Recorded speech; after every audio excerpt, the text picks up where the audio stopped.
Lego Ninjago Walkthrough Part 3. This is going to be Part 2 of the second level. I guess officially it's the first level since Prologue doesn't actually count. But anyway, this is Part 2 of the Ninjago City North level, and at the beginning of this video we are going to be basically doing our level up, which is pretty much what happens when you get the Ninjanuity tokens, and just pick whatever you want. Pretty much nothing can lead you astray on that list, but I'm going to go for increased studs at the beginning of the game, and you can go for other stuff if you want to, like longer stun or whatever else is on there. Pick whatever you want, but I think I'm probably having Stockholm no, that's the wrong thing. I'm probably having flashbacks. PTSD? I don't know. Whatever illness I'm going to make up that I don't have is what I have from the previous Lego games, where I never had enough studs to buy what I wanted quickly. And I mean, as soon as you got stud multipliers in any Lego game, you're filthy rich and set for life. But it was usually for the earlier Lego games at the very beginning, getting the double stud multiplier brick was kind of difficult. And then once you bought that one, it was a little bit difficult to get the quadruple stud multiplier brick. And as soon as you had both, you had the 8 times multiplier brick, or 8 times as many studs brick. Because two of them, when they combined, they'd be 2 times 4, which is 8, and then you'd be set for life, because you'd immediately have enough to buy the 8 multiplier brick, and then that's 32, and then you just go on and on forever to, like, I think it was like 1024 was the end multiplier, or some ridiculous number, where one stud would make you richer than you ever were when you started playing the game. But anyway, that's enough rambling about that. So we're going to be finishing off Chapter 2 inside of this video, and then going on to Chapter 3. Now, again, to kind of clarify a little bit, each level has chapters inside of it, and when I first started this I was a little bit worried because these levels are pretty long, and I thought for a second that the chapters themselves were the levels. But that is not the case. Each level will have a couple of chapters inside of it, and we're probably 3/4 of the way through Chapter 2 now, and Chapter 3 is of course going to be the boss, and that's probably going to be the general formula for levels. It'll have a opener Chapter 1, you know, a decent Chapter 2, and then an ending finale Chapter 3, and maybe it'll have more or less chapters, we'll see. So, anyway, this is the first time that we'll also be running into a couple of collectibles that are pretty much the equivalents to mini-kits and other various collectibles like that in other Lego games. I guess they've been renamed so much from now, though, that unless you've played the original Lego games, mini-kits may be a new word to you.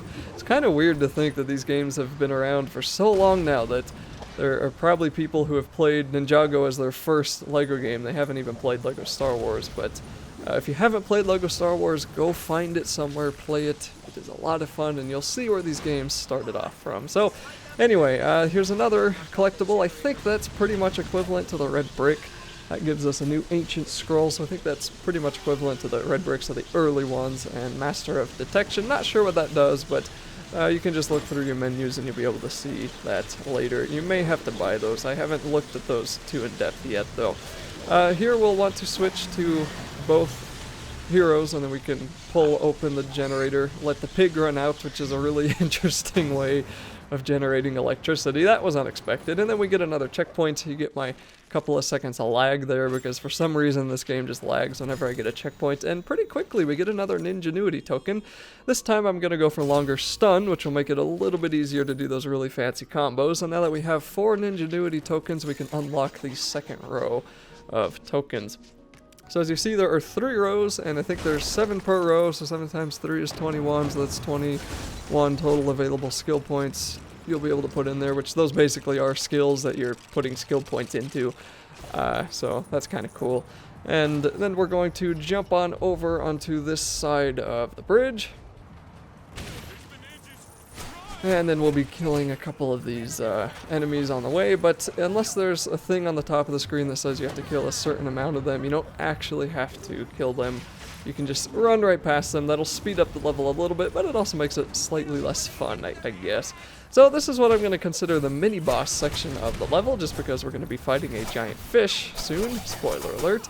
First, we have to defeat 7 enemies, and we can do that with all of our various spells, and I guess we don't have spells, do we? All our various moves and skills that we've learned over the last 20-25 minutes of playing this game. So just pick up all the studs when you can, as I've said before, when you get high combos, your stud multiplier goes up temporarily. So it's pretty good to go around and try to pick up as many studs as possible during that time so you can get that true Ninjago meter up as quickly as you can. So we're trying to go from 20,000 to 30,000 now, which is pretty cool, I guess. I mean, I like how that isn't per level, it's just overall now. That's a little bit less of an annoying way of doing it. Kind of makes it feel like we're making more overall progress too, I guess. I don't know. So anyway, here's the fish. And this guy's going to be causing a little bit of issues, and he'll be throwing some rockets at us. None of them will hit us, of course, because we are the luckiest infinitely respawning Lego minifigures in the world. And then he's going to start jumping at that fake Lego fish, and we're going to want to get that Lego fish to him. So first, come on over here, start building whatever this is that we're building. What is this? It's like a gear... Okay, okay, it's a gear system. That is what it is. I wanted to say that because... I didn't want to say it was a gear system because I thought it was something different, but it was a gear system. And it'll allow these poles to drop on down, so you'll just want to jump on them and then jump on up here, destroy this thing. Then we're going to build a giant fishing rod. And then the fishing rod will have to be controlled a little bit, which is what we've done before. You just go up to the controls, push B, or whatever your controls are, and then move the analog stick. Rotate it in circles until the meter fills up, then the fish gets taken and given to the bigger fish.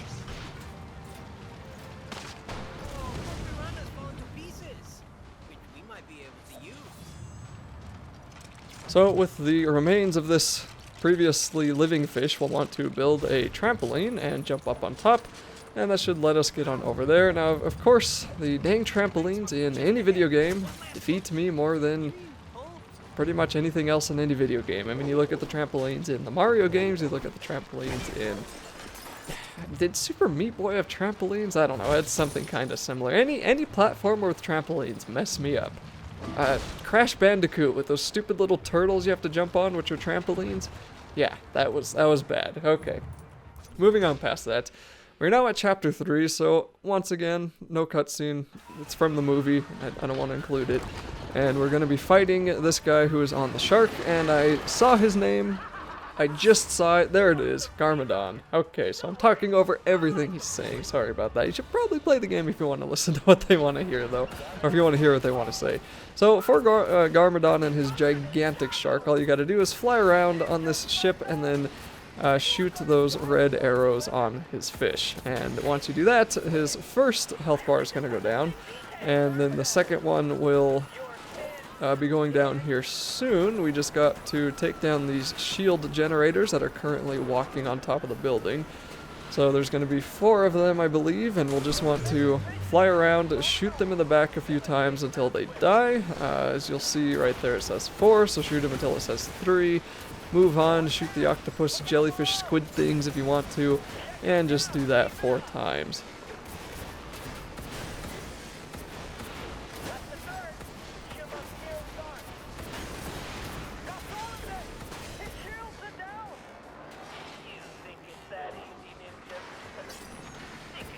And then you'll just want to shoot all the red arrows on the shark once again, and after this it's going to be pretty much a quick time event.